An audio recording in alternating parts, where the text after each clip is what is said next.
وہ تحریک انصاف کے وکیلوں کے ٹکٹوں کا فیصلہ کرتے ہیں. عمران خان کے ارد گرد فراڈیوں کا گھیرا ہے. آج عمران خان نے انہیں پپی دی, آج ہاتھ پکڑا. اس گھیرے کو توڑنا ضروری ہے کہ آئندہ چند ہفتوں کے اندر جو ہے وہ جنرل فیض کا ٹرائل مکمل ہو جائے گا. کلپ بڑا وائرل ہو رہا ہے, وہ جناب شہباز شریف صاحب کا ہے. کھڑے ہوئے تھے اور وہ او کی آوازیں لگا رہے تھے, اور وہ اس طرح ابھی تک پاکستان کے اندر جب بھی احتجاج ہوا ہے اوئے اوئے کی آوازیں نکلی ہیں ہمیشہ. السلام علیکم ناظرین, میں ہوں منصور علی خان. اپنے ڈیجیٹل چینل کے اوپر آپ کو خوش آمدید کہوں گا. ناظرین, آپ کو نیا سال بہت بہت مبارک ہو. 2025 کا آغاز ہو چکا ہے اور آنے والا سال امید کرتے ہیں کہ آپ کے لیے, آپ کے گھر والوں کے لیے, آپ کے دوستوں کے لیے, رشتہ داروں کے لیے, سب کے لیے نیک خواہشات سے بھرپور ہو اور اچھی اچھی خبریں آپ کے لیے اور اس ملک کے لیے انشاءاللہ اس میں ضرور ہیں. امید رکھنی چاہیے, چاہے آئیں یا نہ آئیں, لیکن امید ضرور رکھنی چاہیے. آپ سے ریکویسٹ کے چینل کو سبسکرائب کرنا مت بھولیے, بیل آئیکن پریس کیجیے. اگر آپ کو ویڈیو پسند آئے اسے لائک اور شیئر ضرور کیجیے گا. ہمیں امید ہے کہ اس سال بھی آپ کا ساتھ ہمارے ساتھ ویسے ہی رہے گا اور انشاءاللہ یہ رشتہ جو ہے ہم آگے بھی آنے والے سالوں میں لے کے چلتے رہیں گے. اچھا جی, سال کے آغاز میں جناب سٹاک مارکیٹ جو ہے اس نے ایک نیا ریکارڈ قائم کیا. آج 1,17,000 پوائنٹس کی جو لیول تھا اس نے اس سے بھی عبور کیا. 1,17,341 پوائنٹس کا ایک نیا ہائی اس نے لگایا. اس سے پہلے جو ہے وہ مارکیٹ کافی حد تک نیچے اس نے اپنی کریکشن بھی کی تھی پچھلے مہینے, اور کئی لوگوں کو جو ہے انہیں یہ شک پڑنا شروع ہو گیا تھا کہ جناب مارکیٹ کریش ہونے لگی, ببل برسٹ ہونے لگا ہے. تو ہم نے اس وقت بھی یہ کہا تھا کہ جناب یہ کریکشن جو ہے یہ ڈیو ہے, اور اس کے بعد اب لگ یہ رہا ہے کہ مارکیٹ نے دوبارہ اپنا مومنٹم جو ہے وہ شروع کر دیا ہے پازیٹیوٹی کا. اب لیٹس سی یہ پازیٹیوٹی جو ہے وہ کتنی دیر تک آگے چلتی ہے. مختلف تجزیہ کاروں کی مختلف رائے ہے. ہم یہ نہیں چاہتے کہ اس معاملے کے اوپر جو ہے ہم آپ کو کوئی اسپیکولیشنز کر کے دیں. Let's see what happens. اچھا جی, امریکہ سے سب سے پہلے ذرا کچھ خبریں جو ہے وہ شامل کرتے ہیں, اور خبریں یہ ہیں کہ یو ایس اے ٹوڈے نے جو ہے وہ یہ رپورٹ کیا ہے کہ نومنتخب امریکی صدر ڈونلڈ ٹرمپ کے چیف آف سٹاف کی سوزی وائلز نے نومنتخب کابینہ کو سوشل میڈیا سے فی الحال دور رہنے کی ہدایت کی ہے. انہوں نے کہا ہے کہ جب تک ان نامزد امیدواروں کی سینٹ سے تصدیق نہیں ہو جاتی تب تک سوشل میڈیا سے جو ہے وہ دور رہا جائے. اور سوزی وائز نے کہا ہے کہ جی کابینہ کا کوئی بھی نامزد رکن منتخب صدر یا آنے والی انتظامیہ کے لیے باضابطہ طور پر تقرر تک بات جو ہے وہ نہیں کرے گا. ڈونلڈ ٹرمپ کی کابینہ کے افراد کی توثیق کا عمل جو ہے اگلے ہفتے سے شروع ہوگا. اب یہ اس پہ مختلف اسپیکولیشنز ہیں. ایک بات یہ کہی جا رہی ہے کہ ان کی کابینہ کے ایک جو رکن ہیں اسٹیو بینن, ان کے اور ایلون مسک کے درمیان جو ہے وہ آپس میں کھٹپٹ ہو گئی تھی ٹویٹر کے اوپر, وچ واز ویری امبیرسنگ کہ دونوں ہی جو ہیں وہ ٹرمپ انتظامیہ سے تعلق رکھتے ہیں اور آپس میں جو ہے وہ بھڑنا شروع ہو گئے ہیں. تو اس لیے شاید یہ کہا گیا ہے, لیکن ظاہری بات ہے ٹرمپ انتظامیہ جو ہے وہ یہ کہہ رہی ہے نہیں, اس کا اس سے کوئی تعلق نہیں ہے. تو یہ بھی امپورٹنٹ بات ہے کہ وہ جو رچرڈ گرنیل ہے اس کو ہم نے چیک کیا کہ وہ کتنا کو ایکٹیو ہے. تو 26 دسمبر سے لے کر اب تک اس نے مزید کوئی ٹویٹس پاکستان سے متعلق نہیں کیے. شہری رحمان صاحبہ کے حوالے سے اس نے آخری ٹویٹ کیا تھا, اس کے بعد سے جو ہے وہ کوئی ایسا سلسلہ نہیں آیا ہے. اب دیر کوڈ بھی وہاں پہ چھٹیاں بھی ہوتی ہیں عام طور پہ, جو دسمبر کا آخری ہفتہ ہوتا ہے اس میں یہ نیو ایئر اور کرسمس کی چھٹیاں جو ہیں وہ چل رہی ہوتی ہیں, تو ہو سکتا ہے وہ بھائی چھٹیوں کے اوپر ہوں, چھٹیاں ختم ہو تو پھر دوبارہ ایکٹیو ہو جائیں. بٹ لیٹس سی, بٹ یہ ڈیولپمنٹ جو ہے ایک وہاں پہ ہوئی ہے. اس کے علاوہ جناب واشنگٹن پوسٹ نے ایک خبر دی ہے, اور وہ یہ ہے کہ جناب بھارتی حکومت کی سرپرستی میں دنیا بھر میں ہونے والی دہشت گردی کو جو ہے اس نے بری طرح بے نقاب کیا ہے. اور واشنگٹن پوسٹ نے دہشت گردی اور سنگین انسانی جرائم میں ملوث بھارتی حکومت کی سرپرستی میں ہونے والی کارستانیاں جو ہے وہ اخبار میں دی ہیں. اس نے لکھا ہے کہ جی بھارت پاکستان میں دہشت گرد کارروائیوں کے ذریعے ٹارگٹ کلنگ میں ملوث ہے. رپورٹ کے مطابق بھارتی خفیہ ایجنسی را نے اجرتی قاتلوں کے ذریعے پاکستان میں 6 افراد کی ٹارگٹ کلنگ کی ہے. اپریل 2024 میں لاہور میں تانبا, جس کا اصل نام عامر سرفراز ہے, اس کو گولیوں کا نشانہ بنایا گیا. اخبار نے لکھا کہ بھارت نے امریکہ, کینیڈا اور مغربی ممالک میں بھی ماروائے عدالت قتل کروائے. کینیڈا اور امریکہ میں بھارتی خفیہ ایجنسی را نے سکھ رہنماؤں کو قتل کیا, جبکہ را کے افسر کاوش یادو نے نیو یارک میں سکھ علیحدگی پسند رہنما پر قاتلانہ حملے کی ہدایت جو ہیں وہ جاری کی ہیں. تو یہ حرکتیں ہیں بھارتی حکومت کے انڈر جو ہے وہ را کس طرح آپریٹ کرتا ہے, اس کی ساری ڈیٹیلز جو ہیں سامنے آئی ہیں. ایک اور خبر جو ہے وہ انصار عباسی صاحب کی جانب سے آئی ہے. جنگ کے اندر یہ خبر ہے, ویسے خبر تو پہلے ہی آ چکی ہوئی تھی, لیکن اس کی تھوڑی سی ڈیٹیلز انصار عباسی صاحب نے دی ہیں. تھوڑی سی ڈیٹیلز جو ہے وہ میں آپ کو تھوڑی سی مزید بھی آپ کے ساتھ میں شیئر کرتا ہوں. اس میں انہوں نے خبر دی ہے کہ جنرل فیض کے جو وکیل ہیں, جو یہ جو کورٹ مارشل کی پروسیڈنگز ہو رہی ہیں اس میں جو ان کے وکیل ہیں انہوں نے امید ظاہر کی ہے کہ آئندہ چند ہفتوں کے اندر جو ہے وہ جنرل فیض کا ٹرائل مکمل ہو جائے گا. بیرسٹر میاں علی اشفاق، یہ خبر پہلے آ چکی ہے کہ انہیں اپوائنٹ کیا گیا تھا. انہوں نے کہا کہ وہ اس کیس میں اپنے 2 ساتھیوں کے ہمراہ جنرل فیض کی وکالت کر رہے ہیں. جب ان سے پوچھا گیا کہ جنرل فیض عمران خان کے خلاف سلطانی گواہ بننے جا رہے ہیں تو میاں علی اشفاق نے کہا کہ میں ایسی کسی بات کی تصدیق نہیں کر سکتا کیونکہ مقدمے کی کارروائی آفیشیل سیکرٹ ایکٹ کے دائرے میں آتی ہے. جب ان سے جنرل فیض کے خلاف ملٹری ٹرائل کے آغاز کے بارے میں پوچھا گیا تو انہوں نے اس سے انکار نہیں کیا. انہوں نے کہا کہ میں نے مختلف میڈیا رپورٹ دیکھی ہیں جن سے اندازہ ہوتا ہے کہ ٹرائل شروع ہو گیا ہے. میں ایسی خبروں کی تردید کی پوزیشن میں نہیں ہوں. تاہم انہوں نے تصدیق کی کہ وہ اپنے 2 ساتھیوں کے ہمراہ اس کیس میں جنرل فیض کی نمائندگی کر رہے ہیں. ان سے پوچھا گیا کہ ان کی نظر میں ٹرائل کب ختم ہوگا تو ان کا کہنا تھا کہ شاید چند ہفتوں میں ختم ہو جائے گا. جنرل فیض کی جانب سے تحریک انصاف کی رہنمائی کرنے کے الزامات کی سختی سے تردید کے حوالے سے انہوں نے میاں علی اشفاق نے کہا کہ تمام حقائق اور کہی گئی باتیں بہت ہی واضح ہیں. اچھا میں تھوڑی سی اس پہ ڈیٹیلز شیئر کر دوں. یہ جو میاں علی اشفاق کو جب اپوائنٹ کیا گیا تھا تو مجھے یاد ہے شہباز گل نے اس کے اوپر بڑی چیخیں ماری تھیں کہ جناب یہ میاں علی اشفاق کو جو ہے کر دیا ہے، بس اس کا مطلب ہے کہ کیس کا فیصلہ جو ہے نا وہ پہلے سے ہی ڈیسائیڈڈ ہے. اچھا بیک گراؤنڈ اس کا کیا ہے؟ بیک گراؤنڈ میں آپ کو بتا دیتا ہوں. میاں علی اشفاق جو ہیں آپ جانتے ہیں کہ وہ عمران ریاض کی وکالت بھی کرتے رہے ہیں، ان کے کیسز کے اندر بھی ان کو ریپرزینٹ کرتے رہے ہیں اور عمران ریاض کے بڑے پرانے دوست بھی ہیں. تو شہباز گل اپنی جو کھنس نکال رہا تھا نا وہ بیسکلی بتاتا نہیں ہے. اس کا اصل چکر یہ تھا کہ اس کے اگینسٹ ایک کیس ہوا ہے جس کے اندر وہ مفرور ہے، یہاں سے بھاگا ہوا ہے. تو اس کے اندر دوسری سائڈ کی وکالت جو ہے وہ میاں علی اشفاق کر رہے ہیں. یہ جس کمپنی نے ایکچولی شہباز گل کے اگینسٹ کیس کیا ہوا ہے نا اس میں میاں علی اشفاق ایکچولی اس کمپنی کے وکیل ہیں. تو یہ اپنا بھی بیسکلی ایک سکور جو ہے وہ سیٹل کر رہا ہے. دوسری بات یہ کہ میاں علی اشفاق جو ہیں وہ ان سے جنرل فیض کی فیملی نے جو ہے باقاعدہ خود رابطہ کیا تھا، اور جب یہ سب کچھ ہو رہا تھا تو ایک اور بھی شرلی بیچ میں آئی تھی کہ جناب شاید خواجہ حارث صاحب جو ہیں وہ وکالت کریں گے جنرل فیض کی.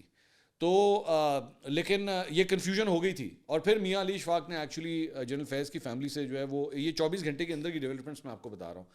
تو اس کے اندر رابطہ کر کے پوچھا تھا کہ جناب ذرا کلیئر کر دیں، کیونکہ سوشل میڈیا کے اوپر 1-2 جرنلسٹ نے ایکچولی یہ رپورٹ کیا تھا. میرے خیال میں حسنان ملک صاحب نے اپنے کسی ویلاگ کے اندر شاید یہ بات کہی تھی جی خواجہ حارث جو ہیں وہ وکالت کریں گے. تو پھر ان کی فیملی نے ری کنفرم کیا تھا کہ نہیں جی میاں علی اشفاق ہی جو ہے وہ جنرل فیض کے وکیل ہوں گے اس کیس کے اندر. اچھا جی، جہاں پہ وکیلوں کی آپس کی کھٹ پٹ کی بات ہو رہی ہے تو وہاں پہ ایک اور رولا بھی جو ہے وہ سٹارٹ ہو گیا ہے، اور وہ لڑائی ہے سلمان اکرم راجہ ورسز فواد چودھری کی. اب بیک گراؤنڈ اس کا یہ ہے کہ سلمان اکرم راجہ صاحب نے ایک ٹویٹ کیا، ٹویٹ بڑا پیارا ہے. انہوں نے کہا کہ اچانک عمران خان صاحب نے میرا ہاتھ تھاما اور بولے یہ جو تم پر حملے کرتے ہیں ان کا کوئی نظریہ نہیں ہے. جگت لگا لینے سے سیاسی قد نہیں بنتا، کسی کا سیاسی قد اس کے اخلاقی قد سے بڑا نہیں ہوتا. سچ کہا. جگت باز ہونے ٹی وی اور ایکس یعنی کہ ٹویٹر پر ٹائم پاس بھانڈ کا رول ادا کرتے ہیں، یہی ان کا مقدر ہے. اچھا یہ انہوں نے بیسکلی یہ سارا کچھ جو لگایا میرے خیال میں انہوں نے فواد چوہی صاحب کا نام لیے بغیر جو ہے فواد چوہی صاحب کو لگایا، اور چوہی صاحب کو پھر محسوس بھی ہوا. چوہی صاحب نے پھر آگے سے اس بات کا جواب دیا. انہوں نے کہا تحریک انصاف کا ہر عقل رکھنے والا وکیل جانتا ہے کہ تحریک انصاف لارڈز ونگ اس وقت فروغ نسیم چلا رہے ہیں. وہ تحریک انصاف کے وکیلوں کی ٹکٹوں کا فیصلہ کرتے ہیں. عمران خان کے ارد گرد فراڈیوں کا گھیرا ہے جو ہر تاریخ پر بتاتے ہیں کہ آج عمران خان نے انہیں پپی دی، آج ہاتھ پکڑا. اس گھیرے کو توڑنا ضروری ہے. اب ویسے واقعی میں یہ بڑی عجیب سی چیز لگتی ہے کہ آج نا انہوں نے میرا ہاتھ پکڑ لیا، آج انہوں نے مجھے چوم لیا، آج انہوں نے مجھے یہ کر لیا. عجیب سی مجھے تو گھن سی آتی ہے. مطلب یہ باتیں سنی. شیخ رشید صاحب نے بھی آپ کو یاد ہوگا وہ پچھلے دنوں جب وہ ایک کیس چل رہا تھا تو اس کے بعد انہوں نے بھی آ کے کچھ اس طرح کی باتیں کی تھیں کہ وہ خان صاحب آئے اور انہوں نے مجھے گلے لگا لیا اور انہوں نے پتہ نہیں ماتھا چوما یا پتہ نہیں کیا کیا. تو میں نے آپ کو یاد ہوگا کہ میں نے جو لوگ ریگولرلی میرا ویلاگ دیکھتے ہیں میں نے اس سے بھی کہا تھا کہ خان صاحب اس طرح کی حرکتیں نہیں کرتے. یہ بڑی عجیب قسم کی باتیں ہیں کہ انہوں نے یوں کر کے پھر مجھے پکڑ لیا، پھر انہوں نے مجھے ہاں چوم لیا. مطلب خان صاحب یہ نہیں کرتے اس طرح کی چیزیں. لیکن ہو سکتا ہے خان صاحب بھی تو اب اندر ہے نا، پتہ نہیں ہو سکتا ہے پرسنالٹی میں کوئی تبدیلیاں آ گئی ہوں. آپ کو نہیں پتہ ہوتا، انسان میں بہت سی چیزیں چینج ہو جاتی ہیں. ہو سکتا ہے خان صاحب اب کرنا شروع ہو گئے ہوں، کیونکہ شیخ رشید بھی کہہ رہا تھا، سلمان اکرم راجہ بھی کہہ رہا میرا ہاتھ پکڑ لیا. آئی ڈونٹ نو اس میں کتنا سچ ہے. رؤف کلاسرا صاحب نے جو ہے وہ اس معاملے پہ ایک اور ٹویٹ کی اور وہ بھی انہوں نے سلمان اکرم راجہ صاحب کے حوالے سے کی. انہوں نے کہا سر جی بشرا صاحبہ نے جو آپ کو بزدلی کے تانے دیے تھے، چند ناقابل اشاعت گالیاں بھی بھرے مجمع میں دی تھیں، کچھ ان کا بھی تو ذکر ہوا یا سارا غصہ آپ کا سوشل میڈیا پر نکلتا ہے، یا پھر خان صاحب کا نیک اور مبارک ہاتھ پکڑنے سے معاملہ ٹھپ ہو گیا اور عزت بحالی ہو گئی؟ میں آپ کا قدردان ہوں، آپ ایک سمجھدار اور پڑھے لکھے انسان ہیں، لیکن جس طرح آپ کو پارٹی کا سیکرٹری جنرل ہوتے ہوئے بشرا صاحبہ نے گالیاں دی تھی اس پہ میرا دل دکھا تھا. مجھے تھا آپ کچھ اخلاقی سٹینڈ لیں گے. خیر اپنی عزت اور اخلاقیات کے مقام کا تعین ہم خود کرتے ہیں, دوسرے نہیں. اگر عمران خان کا آپ کا اچانک ہاتھ پکڑنے سے آپ کا اخلاقی قد بحالی بلکہ اونچا ہو گیا ہے تو مبارک ہو باس. تو انہوں نے بھی جو ہے وہ لگا دیا ایک رؤف کلاسرا صاحب نے. خواجہ سعد رفیق صاحب کا ایک بیان سامنے آیا ہے, بلکہ آپ کہیں کہ یہ وضاحتی بیان سامنے آیا ہے. آپ کو یاد ہوگا ان کے والد کی برسی کے سلسلے میں ایک تعزیتی ریفرنس جو ہے وہ اس کا ہر سال انعقاد کیا جاتا ہے, جس میں سینئر پولیٹیشنز اور جرنلسٹ جو ہیں اس میں شرکت کرتے ہیں. تو وہاں پہ انہوں نے خواجہ صاحب نے ایک تقریر کی تھی, اور اس تقریر کے دوران جو ہے وہ انہوں نے ایک جملہ کہا تھا کہ مجھے جیل میں جو ہے وہ جنرل باجوہ اور ثاقب نثار نے رکھوایا تھا, عمران خان نے نہیں رکھوایا تھا. مجھے جیل میں ڈالنے والے یہ 2 افراد ہیں. تو یہ کلپ جو ہے وہ اس وقت نکل کے کافی وائرل ہوا تھا کہ دیکھیں مسلم لیگ نون کے اپنے اندر سے جو آوازیں آ رہی تھیں. اور آپ کو یاد ہوگا کہ میں نے بھی اس وقت ویلاگ کیا تھا اور میں نے کہا تھا کہ خواجہ صاحب کو یہ ساری باتیں جا کے میاں صاحب کو بتانی چاہیے, گاڑی پکڑ کے جا کے میاں نواز شریف صاحب کو بتانی چاہیے کہ میاں صاحب اے ویکھو اے بندے اینا دے اگینسٹ ایکشن لو. تو اس کے اوپر اب جا کے خواجہ سعد رفیق نے ایک وضاحتی بیان جو ہے وہ جاری کیا ہے. انہوں نے کہا 2 روز قبل خواجہ محمد رفیق شہید کی برسی کے موقع پر سیمینار میں میری گفتگو شواہد اور تجربات کی روشنی میں میرے خیالات کی عکاسی کرتی ہیں. میں اپنے کہے ہر جملے پر قائم ہوں اور انشاءاللہ رہوں گا. حسب عادت پی ٹی آئی کے حامیوں نے 23 منٹ کی تقریر کے سیاق و سباق سے ہٹ کر اس میں سے ایک جملہ اٹھایا اور عمران خان صاحب کو معصوم ثابت کرنے کے لیے اسے وائرل کر دیا کہ مجھے اور میرے بھائی کو عمران خان نے نہیں جنرل باجوہ اور جسٹس ثاقب نثار نے جیل بھیجا تھا. میں نے اپنی تقریر کے آغاز میں بتا دیا تھا کہ جنرل باجوہ اور جسٹس ثاقب نثار نے مجھے اور میرے بھائی کو جیل بھجوایا, جبکہ عمران خان نے اس جیل کو ایکسٹینشن دے کر طویل تر کروایا. پس منظر محض یہ ہے کہ مسلم لیگ نون کو گرانے اور ہماری پکڑ دکڑ کی تیاری 2017 سے شروع ہوئی تھی. جنرل باجوہ, جنرل فیض, جسٹس ثاقب نثار اور ان کے ساتھی اس کھلواڑ کو اپنی ریاستی طاقت سے آگے بڑھا رہے تھے, جبکہ عمران خان اس سازش کا حصہ اور اس کے سب سے بڑے بینیفیشری تھے. مجھے میری ذات اور خاندان کو تکلیف دینے والوں سے ذاتی گرج تھا نہ ہے, نہ کوئی انتقام لینا ہے, لیکن ذمہ داران میں سے کسی ایک کو مکھن سے بال کی مانند نکال کر تاریخ مسخ کرنے نہیں دی جائے گی. جس نے جو کیا وہ اب تاریخ کا حصہ ہے. جرنیل ہوں, جج ہوں یا سیاستدان, سب تاریخ کے کٹہرے میں کھڑے ہوں گے. مزید وضاحت کے لیے ذیل میں اسی تقریر کا چند منٹ کا کلپ دیا گیا ہے جو ساری بات کو سیاق و سباق سمیت واضح کر دیتا ہے. میں نے اس دن بھی یہ بات کی تھی کہ خواجہ صاحب بالکل بات صحیح کہہ رہے ہیں کہ یہ نہیں ہو سکتا, یہ بات ان کی درست ہے کہ یہ نہیں ہو سکتا کہ آپ 2 بندوں کو جو ہے صرف کہیں گے جناب یہ قصوروار تھے, اسٹیبلشمنٹ کر رہی تھی, یہ جوڈیشری کر رہی تھی. جو بینیفیشری ہوتا ہے نا اس کا بھی قصور ہوتا ہے, وہ بھی اس کے اندر برابر کا شریک ہوتا ہے. تو اگر بینیفیشری شریک ہوتا ہے تو پھر اس ساری چیز کے تحت تو پھر آج جو کچھ ہو رہا ہے اس کے بینیفیشری تو آپ ہی کے لیڈر ہیں نا, آپ کے لیڈر ہیں, ان کی بیٹی ہیں, ان کے بھائی ہیں, یعنی کہ نواز شریف صاحب کی بیٹی, نواز شریف صاحب کے بھائی, وہی تو بینیفیشری ہیں آج اس ساری چیز کے. یہ الیکشنز جس طرح منعقد ہوئے, میں خواجہ سعد رفیق صاحب سے, خواجہ صاحب ایکچولی انٹرویو دیتے نہیں ہیں, ہم نے بہت دفعہ انہیں دعوت دی ہے, خواجہ سعد رفیق صاحب کو انٹرویو دیتے نہیں ہیں, مرضی ہے ان کی, میں رسپیکٹ کرتا ہوں ان کی اس چوائس کا. میں تو ظاہر میں ہمیشہ یہ کہتا ہوں کہ آپ کسی کو فورس نہیں کر سکتے کہ وہ آپ کو انٹرویو دے. انہوں نے ہارڈلی آج سے چند ہفتے یا میرے خیال میں مہینے پہلے ایک پرویز سندھیلا صاحب کو کوئی انٹرویو دیا تھا, ورنہ عام طور پہ وہ انٹرویوز دیتے نہیں ہیں. تو میرا بڑا دل کرتا ہے کہ میں خواجہ صاحب کو بلاؤں کس دن, ان سے آمنے سامنے کچھ چیزوں کو کلیئر کیا جائے کہ بھائی یہ اگر نظام سے ناراضگی ہے تو نظام کے بینیفیشری تو آج شریف خاندان بھی ہے, تو ان کا بھی تو اتنا ہی پھر قصور ہوا نا, وہ بھی تو پھر اس ساری چیز میں سے فائدے اٹھا رہے ہیں. چاہے کچھ بھی ہو رہا ہے آج عمران خان کے ساتھ, پی ٹی آئی کے ساتھ, یا ان کے چاہنے والوں کے ساتھ, سپورٹروں کے ساتھ, ورکروں کے ساتھ, M N As, M P S کے ساتھ, جو کچھ بھی ہو رہا ہے, بینیفیشری کون ہے؟ بینیفیشری تو آپ ہی کا لیڈر ہے نا, تو پھر وہ بھی اس ساری چیز کے اندر برابر کے شریک ہوئے. ہونا چاہیے نا, پھر ان کا بھی تو احتساب ہونا چاہیے کہ نہیں ہونا چاہیے. خیر, اس کے علاوہ جناب ایک اور خبر آئی ہے کہ عمران خان 9 مئی واقعات کے بعد پنجاب کی دودھ میں درج 59 میں سے 26 مقدمات میں انہیں گرفتار کیا گیا ہے, اور عمران خان سے متعلق لاہور ہائی کورٹ میں یہ رپورٹ جمع کروائی گئی ہے. اس کے مطابق عمران خان کے 18 مقدمات میں بعد از گرفتاری کی درخواست سے ضمانت منظور ہو چکی ہیں, جبکہ 2 مقدمات میں بے گناہ قرار دیا جا چکا ہے. 38 مقدمات میں عمران خان کو سپلیمنٹری بیان کے بعد نامزد کیا گیا ہے, اور عمران خان کے خلاف درج 9 مقدمات میں تفتیش ہی مکمل فی الحال نہیں ہو سکی ہے. یہ عمران خان صاحب کے خلاف جو پنجاب کے مقدمات ہیں اس کی ڈیٹیل سامنے آئی ہیں. اس کے علاوہ جناب کھیل کے میدان سے بھی کچھ خبریں جو ہے وہ شامل کرتے ہیں, اور اس کے بعد شہباز شریف صاحب کا ایک کلپ جو ہے وہ بڑا وائرل ہو رہا ہے, اس کے اوپر میں بات پہلے نہیں کر سکا لیکن اب میں ضرور کروں گا. کھیل کے میدان سے پہلے جو ہے وہ خبریں یہ ہیں کہ پی ایس ایل یعنی کہ پاکستان سپر لیگ کے 10ویں ایڈیشن کے لیے جو ہے وہ مختلف کرکٹرز کی رجسٹریشن کا عمل جو ہے وہ شروع ہو چکا ہے, اور ایک بہت بڑا نام ڈیوڈ وارنر ان کا جو ہے وہ پہلی بار وہ PSL 2025 میں اپنی دستیابی کا اعلان کرتے ہوئے پلے ڈرافٹس کے لیے انہوں نے رجسٹریشن کرا لی ہے. اس ذہن میں رکھیے گا کہ وارنر جو ہے وہ IPL میں جو ہے انہیں خریدا نہیں گیا تھا, کسی نے انہیں خریدا نہیں تھا. نیوزی لینڈ کے ٹم سعودی بھی جو ہے وہ پاکستان سپر لیگ کے لیے رجسٹر کروا چکے ہیں. اس کے علاوہ آسٹریلیا کے test wicket keeper Alex carry بھی جو ہے وہ اس مرتبہ PSL کھیلیں گے. 11 جنوری کو جو ہے وہ پلیئرز کے ڈرافٹس ہوں گے اور PSL کا 10واں ایڈیشن جو ہے وہ اپریل میں کھیلا جائے گا. اس کے علاوہ ایک اور خبر یہ ہے کہ ہم TV نیٹ ورک نے جناب پاکستان میں ہونے والی کرکٹ سیریز کے ڈیجیٹل رائٹس جو ہیں وہ حاصل کر لیے ہیں, اور ہم جو ہے وہ اس سے پہلے جو 10 سپورٹس کے لینڈنگ رائٹس ہیں پاکستان میں وہ بھی ہم کے پاس ہی ہیں, اور اب یہ کرکٹ سیریز کے ڈیجیٹل رائٹس بھی جو ہیں وہ ہم نے حاصل کر لیے ہیں. بھارتی کرکٹ ٹیم کا جو ڈریسنگ روم ہے اس میں جناب کچھ چیزیں بہت زیادہ اچھی نہیں ہیں.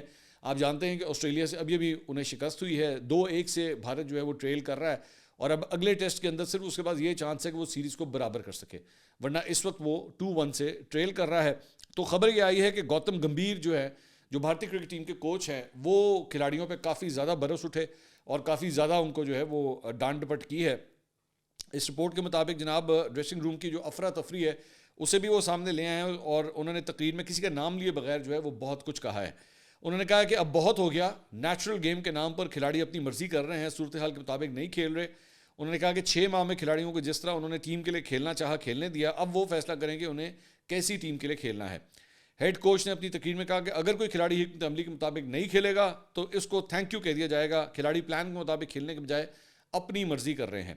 انہوں نے کہا کہ بیٹرز بنگلہ دیش کے خلاف سیریز سے پرفارم نہیں کر رہے, اور بھارتی میڈیا کے مطابق ڈریسنگ روم میں ماحول آئیڈیل نہیں ہے, سلیکٹرز, کھلاڑی اور کوچنگ سٹاف جو ہے وہ ایک پیج پہ نہیں ہے.